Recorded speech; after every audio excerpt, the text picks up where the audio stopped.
Assalamu alaikum and good day to everyone. So in today's topic, we're going to look at the job interview. So if you notice, in the beginning of the semester, in week 1 to week 3, we have covered job search, we have covered cover letter, we have covered a resume. So now, assuming that we have completed all that and we have submitted to the company that we're interested in, and if they are interested in us, they will give us a call for the job interview. So in today's lesson, we're going to look at what is job interview and what sort of questions will you be asked. Okay.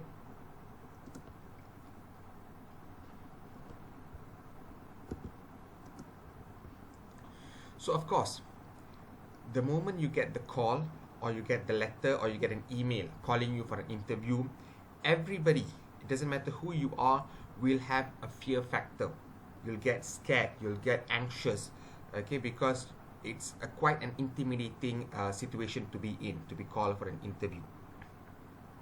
Now, one way to sort of soothe your fear or to calm yourself down is to ask these questions that I've listed here and try to find a general answer. Even if you can't get a pinpoint answer, at least get a general idea or an answer for these questions. So the first one, what's going to happen during the interview? So you can go through examples of interview, you can ask your friends, you can ask or you can read about it on Google, or you can even listen to this lecture. Get a general understanding of what is going to happen on that day of the interview. Okay, and then who is conducting the interview? Now it is possible, if it's possible, you can Google the company, find out who is the human resource manager, or if they have listed out who is going to be the person in charge of the interview, or maybe you can ask someone who has worked in the company, ask for them about who would normally do the interview. You see, it may look insignificant, it may look it's not important to know who, but remember that you are scared, remember that you have that fear. The idea of fear is that you don't know what's going to happen. So when you are able to uncover, when you are able to discover few elements that's going to happen on that day, it would decrease your fear. So when you get to know who is going to conduct the interview, you get to know the person, you get to know the name of the person, it would decrease your fear because now it's not unknown anymore. Okay, it's same thing. What is the interview intend to accomplish? Okay, I'll share this with you later. What are exactly their intention of having an interview?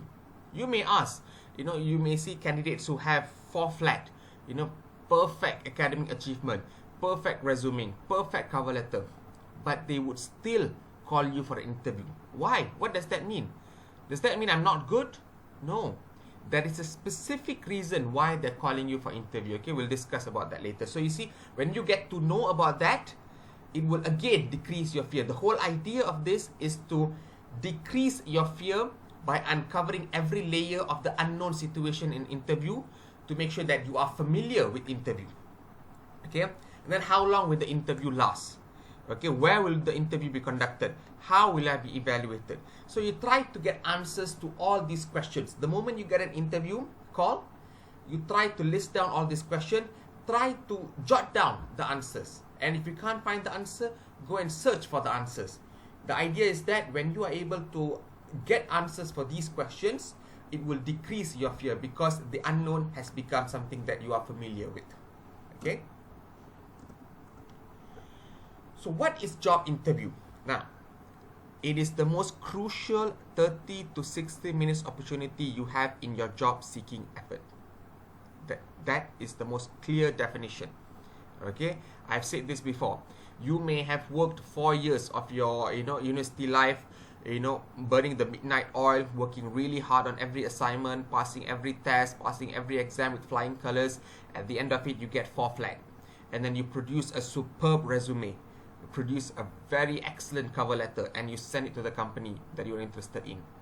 It doesn't matter how impressive those things are. I've never seen a situation by just looking at that they would hire you. No. It doesn't matter how good those achievements are, they would still call you for an interview.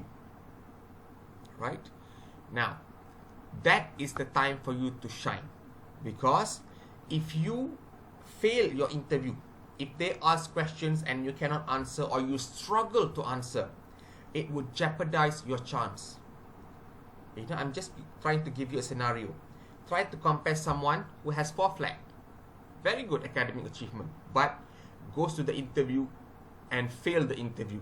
Cannot answer, stutter, was very shocked and afraid throughout the interview session, cannot even answer a single question, goes blank all the time. Do you think they would have a better chance compared to someone who may not have very good academic achievement, just sort of medium level, maybe 3.0 pointer, but goes to the interview and ace it? Every question they ask, he or she could provide very confident answers. They could provide answers, straightforward answers, look very confident, very straightforward, very honest, doesn't stutter, doesn't go blank. This person will stand a better chance than those who got 4 flat. But I'm not saying that you should not work hard. No, you work hard, you get 4 flat, and at the same time, you are able to ace your interview, and of course, then you are the most perfect candidate. So you see, that is why interview is very important. It's that 30 to 60 minute opportunity, the most crucial. Your resume and cover letter is just the building block. The most important, the most crucial is your interview. Okay, now what is the interview's goal? So you see, we're trying to answer those questions just now. So why are they having the interview? They already got your resume, they already got their cover letter, you already stated you got 4 flat, you have the certificate to prove. So why are they still calling you for the interview? They want to know, can you do the job? Will you do the job? Will you get along with other employees? So you see, these are some of the questions they have. And these questions are not answered based on your resume. So you see, even though you got 4 flat, they still want to know, can you do the job? What does it mean? It means that it doesn't matter how smart you are. It doesn't matter how many pointers you have. They want to know what sort of a person you are, your characteristic, your personality, and that personality and characteristic, can it help you to do the job? That is more important. So it's very rare that they would ask technical questions, because technical questions doesn't determine whether you can do the job. You may know the theory, but if you're not interested, if you're not hardworking, if you're not focused, if you're not concentrated, you don't have the personality, you will not be able to do the job. So don't worry about the technical stuff of the question. Focus more on your personality, focus more on your strength, focus more on your skill, and try to bring that skill up. Okay, to highlight those skills. Okay, so some of the interviewers' worst fear. Before this, in the earlier part, we talked about our fear as a person who got called for an interview. What are our fears? But now we looked at what are interviewers' worst fear. So these are also other reasons why they are having the interview. Even though you got 4 flat, even though you have very good resume, but they still call you for an interview because they want answers to these questions. Whether you would take your work seriously or not, whether you'd be lazy, whether you are, you'll frequently call in sick, whether you are a quitter, whether you're a constant complainer, whether you're arrogant, whether you'd show no pride. So the idea, you see, I already given out these sort of, spot questions. Okay, these are 1 to 7, these are sports questions. So what you're supposed to do is that whenever you give your response, whenever they ask you a question, you try to slide in answers that fit these 7 questions. You try to answer these 7 questions in your response. So you see, when you do that, you are trying to convince them that you are the best candidate. That's the trick. That's the idea. So you see, I'm already giving you all this form. Remember these 7 questions that they want to be answered. Of course, they will not ask you direct questions to this. Okay, some interviewers may ask direct question, but for some, they may ask general question. For example, they may ask about, share with us one of your strengths. So in giving the answer to your strength, you try to answer one of these. Maybe you can even answer 2 at the same time. So for example, let's say, if you say you won't take your work seriously, So in your answer to that question, what is your strength, you can say, I'm very focused in my work. Whenever I'm given a task, I'm 100% focused on completing the task. Sometimes it may even be one of my weakness, because until the task is finished, I cannot jump into another task. I'm very concentrated. I'm very go-getter. Okay, I'm very job-centered. So that, I believe, is one of my strengths.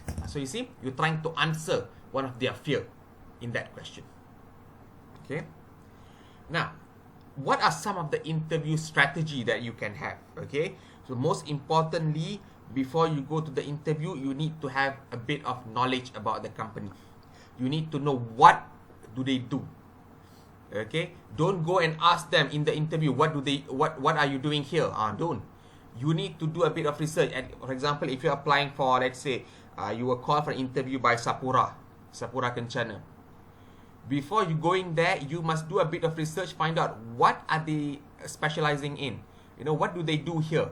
Okay, are they focusing in development? Are they doing scientific research? Are they doing oil company? What are they focused in? Okay, and then in terms of their structure, organization structure, who is the CEO? Who is the chairman? Okay, and then what are upcoming projects they have? These are basic understanding about the company. Because sometimes some of the basic questions they will ask is, what do you know about us? You see, it's the most easiest basic question. What do you know about the company? Imagine if you can't answer that question. It will look really bad, doesn't it? It look like you don't care.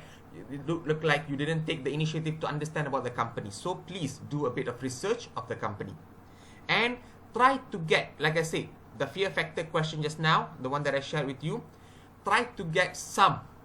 If you can't even get the answer to all the question, at least get some of the questions answered. Because when you do that, at least it can decrease your fear, and you have a better understanding of how and what's going to happen during the interview. Okay? Know what the interviewer is asking and trying to discover about you. This I also have shared just now. Remember the 7 question, the 7 fear? In reality, it doesn't matter how long the interview goes. It doesn't matter how many questions they ask. The whole point of the interview is to get answers to those 7 questions. So, it's almost like, I'm giving away the questions. It's like, you go for the test or the exam, the lecturer's already given you the questions beforehand. So same thing here. You're already given the questions. Those 7 questions need to be answered during the interview. So try to come up with the answers. Even before you enter, you already start preparing. Jot down notes, jot down points. How am I going to answer about my commitment? How am I going to say that I'm not lazy? How am I going to say that I'm not a quitter? Okay? Be prepared to convince the interviewer you can accomplish the 3 goals. Remember the 3 goals? You can do the job, you will do the job, you will get along with other employees. Okay? And most interviews are pleasant and friendly. You see, this is actually most important thing you need to understand. A lot of people believe that interviews are supposed to be intimidating. Interviews are supposed to be offensive. It's supposed to be aggressive. No. Because you need to understand, there is a 50-50 chance of the person who's going to interview you is going to be your colleague. Right? There's a 50-50 chance. If you pass the interview, if you get selected, the persons who are going to interview you will be your colleague. You'll be working with them. So they cannot be too aggressive. This it's not like in a lecturer-student perspective. No. Both of you are staff. Both of you will be the staff of the company. So most interviews are pleasant and friendly. They just want to know about you. And they don't have the authority over you yet. That's the most important thing. You see, when you go for an interview and you are scared and you're feared, you get all, worked up and things like that. Remember this. They have not hired you yet. We are just in the interview process. They have not hired you. They do not have the authority over you. They cannot instruct you, okay, do that, do this. No. Right? So, take it easy. Enjoy the progress. Enjoy the session. Okay? Okay. So, we'll try to look some of the common questions. Okay? I have listed out a few questions that are normally asked in an interview session, and we'll try to discuss about this. So, obviously, the first question and the most basic question they will ask is, tell me about yourself. Now, please do not give answers like, my name is Ashraf, I was born in Penang. I'm 32 years old. I have 4 siblings. I'm the eldest. My hobby is I like to play video games and watch Netflix. No, they don't want to know that. That doesn't impress them. They don't want to know about your social life, about your family. No. Tell me about yourself here means they want to know about your experience or your background or whatever skill or highlight or achievement that you have that can relate to the job. So, let me give you a tip. What you can do is that sit back, okay, take like 5 minutes or 10 minutes, take a piece of paper. In the 4 years that you have been in university, okay, obviously UTHM, what are some of the highlights that you have gone through? Maybe you have participated in a competition. Maybe you joined a program. Maybe you have organized a program. Maybe you have presented in a seminar. Highlight, or maybe you were involved in Course Siswa and you were selected as the best cadet. Anything. Pick 1 or 2 of these programs or highlight or skill that you have and use that to describe about yourself. You see, when you do that, then they are relatable to the job. For example, let's say you tell them, okay, so in my university years, I actually participated in a bridge building competition. Okay, it was organized by the Ministry of Education and was participated by 20 UA, University Awam. And my design was picked as the best design for the competition. I won a gold medal. And the idea for my design was an inspiration from the architect in Sydney Bridge. And the idea came from, okay, and then you use a bit of engineering term. That's how you explain about yourself. Your strength, you straight away go for the jugular. You straight away, even from the first question, you try to attack, you try to impress them. That's how you're supposed to do it. Okay, so remember my tip. Take down a piece of paper. Of course, if I ask you now, you'll be stumped because you may not be able to recall. But it's okay. Take a piece of paper, jot down. I'm sure in the 4 years, you would have done something. You either join a competition, you either join a program, you either organize a program. Maybe you join Course Siswa, or maybe you join Pala Pace or anything. You picked as the best cadet or anything, something like that. Highlight of your stay in university, because you need to understand, when you compete for the job later, you are not just competing among UTHM students or among university students.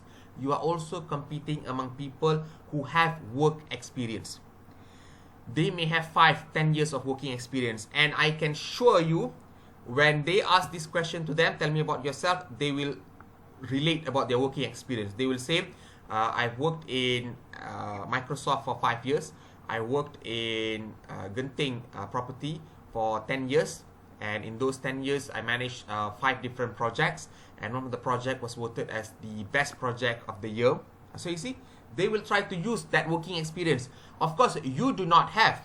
But it's okay. You use something that you have, which is this experience, these skills, this sort of events and programs and competition that you have joined during your university years.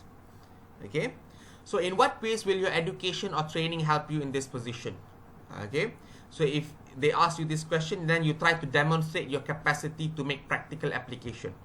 So now you try to use practical, for example, let's say you've created a project or you created something. You try to relate. When you were doing this project, what did it teach you about engineering? Okay, I'm trying to give engineering-based example because majority of you are engineering students. Okay, so you try to relate some project, some assignment that you have done, and relate what did it teach you about engineering terms or engineering topic. If it's something related to educational, what are some of the projects? For example, you went for your practical. So during your practical session, what did it teach you, and what did you do that you will learn in class and you did in your practical? Okay, all right. So a basic answer. Okay, I've given you a sample answer. So if they ask you tell me about yourself, so you can say like, okay, sure, I'm a fresh graduate in mechanical engineering. I'm a passionate go-getter who wants to find a role where I can truly make an impact in. I've also received my certificate in industrial mechanical training. So it means that during your studies, you did an extra program. You did a certificate. Okay.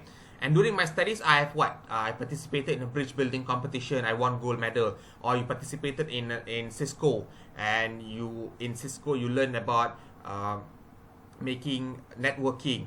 Okay, creating allies, creating networking among other companies. So I'm able to collaborate in projects. Things like that. See? Pick one or two. It's enough. Pick one or two. Don't go overboard. Don't give them so much. The idea thing is that the thing is that when you give them so much, they will question, is this real or not? Is this fake or not? That's the problem. Don't give them too much. Of course, they can read in your resume. So just pick one or two and highlight that. Okay. So some of the other questions. Okay, like I said, what do you know about our company? This is, like $1 million question.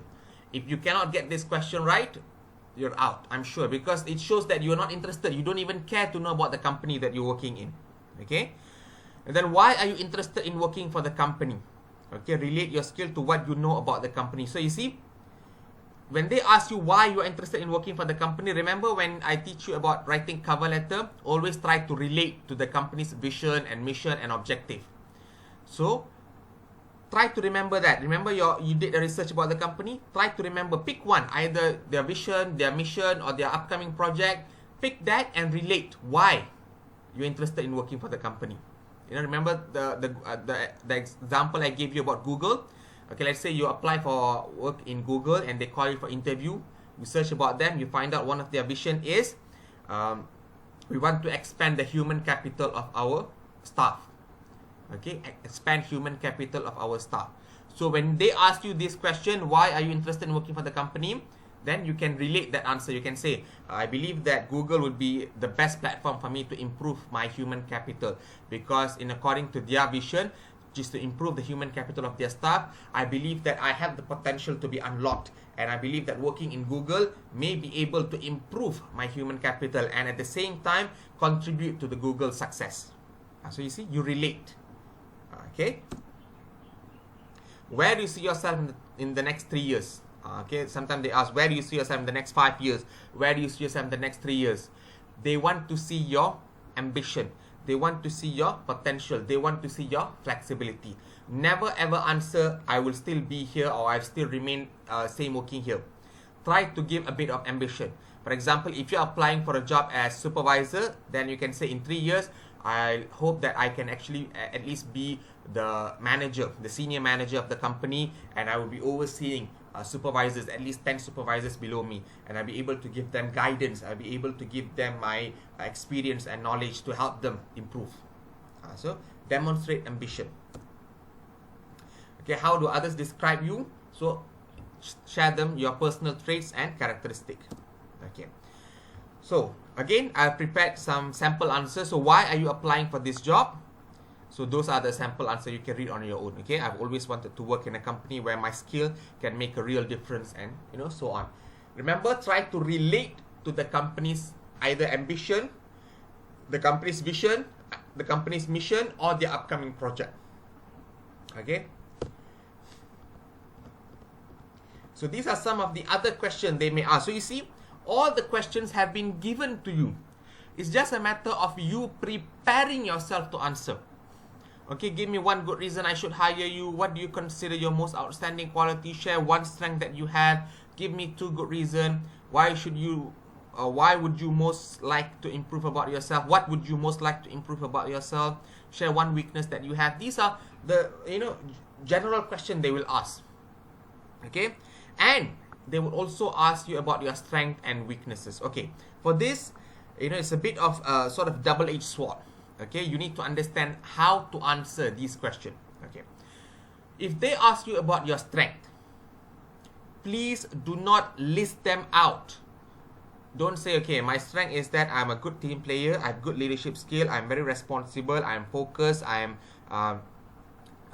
very punctual, I have good time management skill. Don't do that. Even though it may look good that you have so many strengths, but when you give them so much in that sort of order, in that sort of, like one go, everything, they might question your strength.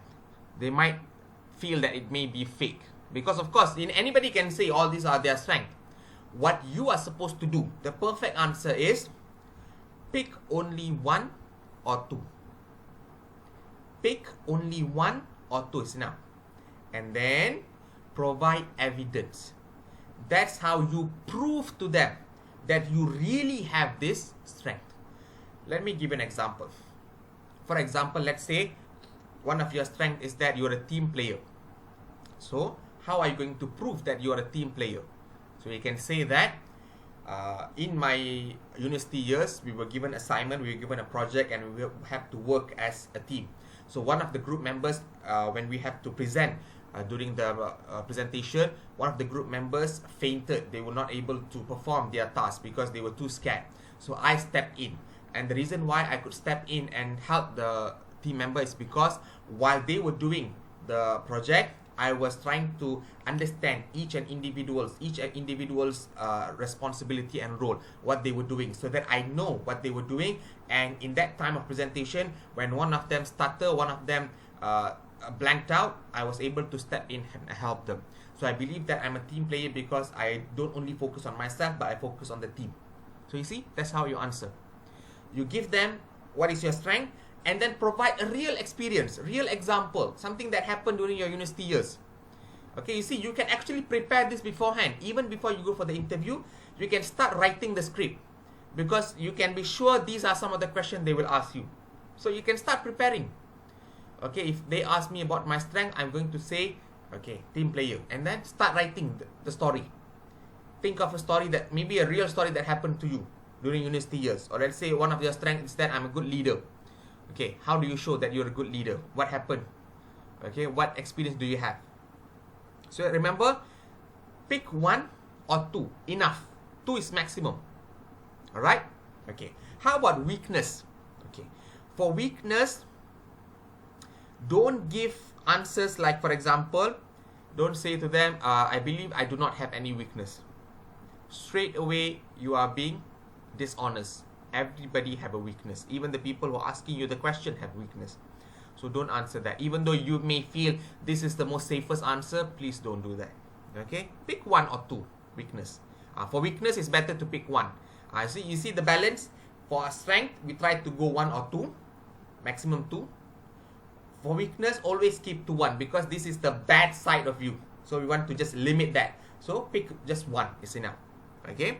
Now, the most important thing, whenever you pick your weakness, immediately after you give them your weakness, you need to tell them what are you doing to improve your weakness. Immediately.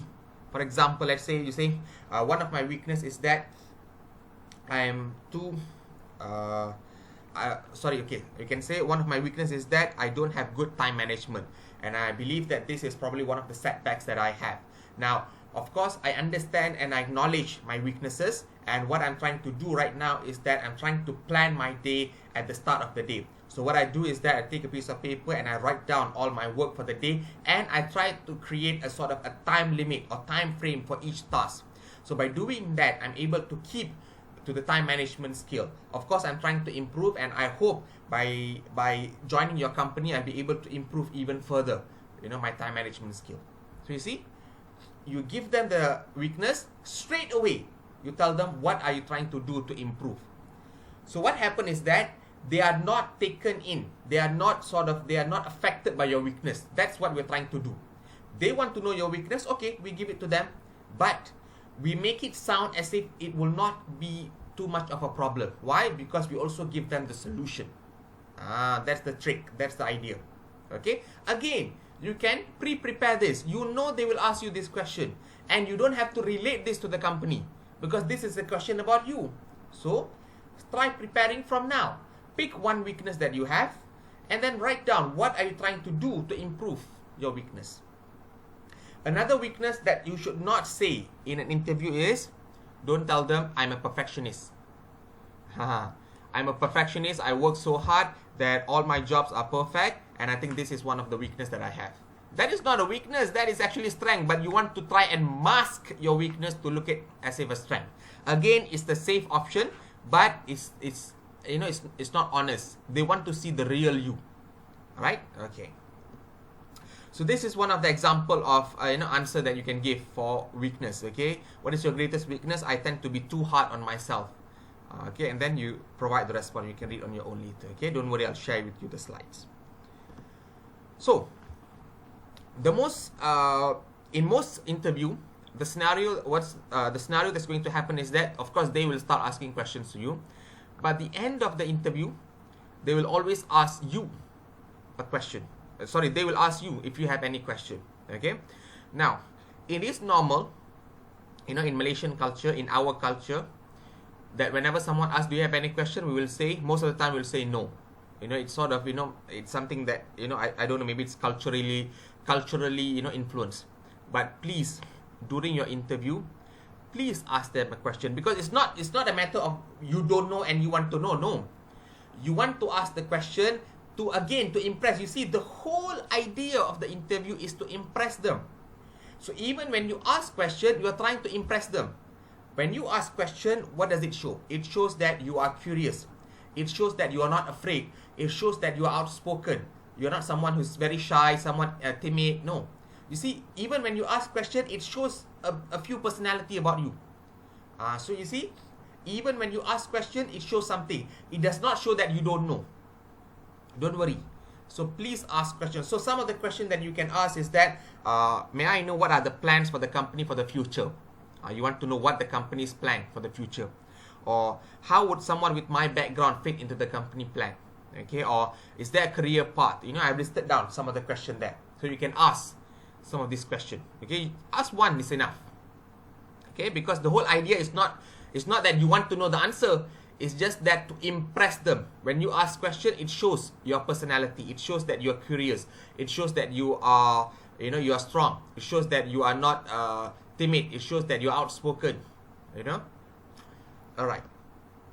However, please do not ask question about your salary. Even though this is the most important question that you want to know, even though this is the real question, but please don't ask this. Because when you ask about your salary, it seems as if you are more interested in the benefit, in the gains, rather than working for the company. You are more interested in making money for the rather than working for the company. Okay, but you can ask about the salary once they give you an offer letter. Once they say, okay, Mr. Ashraf, we will be hiring you, so we'll send you a form, an offer letter form. So please read through the offer letter, and if you are interested, please sign and send it back to us. So in that moment, when you go through the offer letter, maybe you're not happy with the salary, then you can ask them, okay, may I know why am I getting this salary? Is it possible for me to increase? And then you negotiate. That is okay. After you get the offer letter. Okay? Or questions about your benefit. What can I get from here? What sort of allowance can I claim? Okay, can I get food allowance? Would I be getting accommodation? Would I be getting a car? Don't ask this. You can ask after you get the offer letter. Okay? Now, some of the deadly mistakes. Some of the mistakes that you should never do. Arriving late for the interview. Okay, of course. And then when you are late, you try to blame them why you are late. Maybe you can say, I'm sorry I'm late because your receptionist gave the wrong direction. I'm sorry I'm late because your building is in the 20th floor. It's too difficult to come. Even worse, right? Even worse than coming late. You blame them for why you are late. Okay? And then don't ask the company, what do you do here? You are supposed to do research about that. Okay? Don't show about your greatness without evidence. Don't give them about your strength. Don't share about your strength without evidence. It will look like you are bragging. Okay? Don't answer question with just yes or no. They want to hear your response. So don't just stick with yes or no. Yes, why? No, why? Okay? Now, after the interview, what are you supposed to do? After the interview, one of the most effective way to ensure that you get the job is that you wait for about 2-3 days or even a week. After that, you send a letter or an email to the company, a follow-up. So the reason why you're sending this is to sort of push them. Of course, you want to push them to hire you. but at the same time to show your professional skill. Because when you are able to do this, it would convince the company that if, let's say, we give this person a project, if let's say we hire this person, we give them a project and they have to deal with clients, this is how they will deal with clients. They will go and meet the client, and then after three days send an email, get response, get feedback. So again, the whole process here, everything that you do, you're trying to impress them. So even writing an email or a letter is trying to impress them. Okay, so what are you supposed to write in that email or letter? Okay, very simple email or simple letter. Okay, thank you so much for meeting with me to review and discuss my skill for the mechanical engineering position. So for the interview lah, basically thank you for the interview. I enjoyed learning more about your company and plans for the future. Okay, the position sounds very interesting, particularly since it would be an opportunity for me to use my skills in designing and being part of the various projects you have. I'm eager to develop and deliver according to your client's need. I want this job. I can quickly become a member of your team if you'll give me a chance. If I may, let me call you in few days to see if you have reached a decision favorable to both of us. I'm looking forward to talking with you. So you see, in a very subtle, in a very non-aggressive manner, you are trying to push them. Please take me in. Okay, I'm very committed. I really want this job. I'm really focused. I would really work hard for the company. And you also suggest, if you may, can I call you? Okay, and then we can discuss maybe some of the questions that I answered maybe was not suitable for the company. We can discuss, we can negotiate. Okay, so this is another way to make sure that you lock that job, you get that job. Okay, all right. So that's all for today. Thank you very much.